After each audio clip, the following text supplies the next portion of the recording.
আসসালামু আলাইকুম ওয়া রাহমাতুল্লাহি ওয়া বারাকাতুহু। বিসমিল্লাহির রহমানির রহিম। পর্দাহীন মেয়েদের নিয়ে কিছু কথা বলছি। আশা করি সব আপুরা পর্দা করবেন।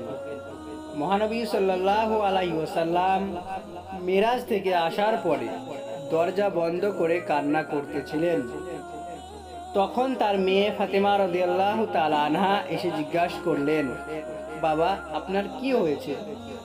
মহানবী সাল্লাল্লাহু আলাইহি ওয়াসাল্লাম দরজা খুলে কেঁদে কেঁদে বললেন, মা, আমাকে যখন জান্নাত দেখানো হলো খুব ভালো লাগলো, কিন্তু যখন জাহান্নাম দেখানো হলো মা, আমি তা সহ্য করতে পারলাম না।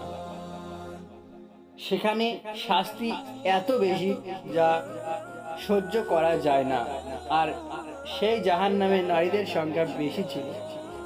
আমি দেখলাম কিছু নারীদের চুল উপরে তুলে রাখছে, নিচে আগুন জ্বলছে। তাদের চিৎকার মনে হচ্ছে জাহান্নাম ফেটে যাবে, কিন্তু কোনো ফেরেশতারা তাদের আগুন 1 মিনিটের জন্য বন্ধ করে না। তখন আমি জিবরিল আলাইহিস সালামকে জিজ্ঞেস করলাম, এদের এভাবে শাস্তি দেওয়া হচ্ছে কেন?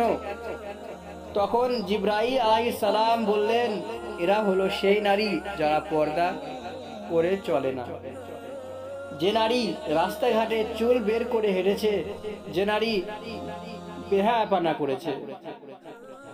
এসব শুনে ফাতেমা রাদিয়াল্লাহু তাআলা আনহা বললেন, বাবা, আমি নিজে পর্দা করি, তবু আজ থেকে এমন পর্দা করব যেন সকল মুসলিম মা ও বোনেরা আমার মতোই পর্দাশীল নারী হয়ে ওঠে। আল্লাহ তাআলা সকলকে সঠিকভাবে পর্দা করার তৌফিক দান করুন।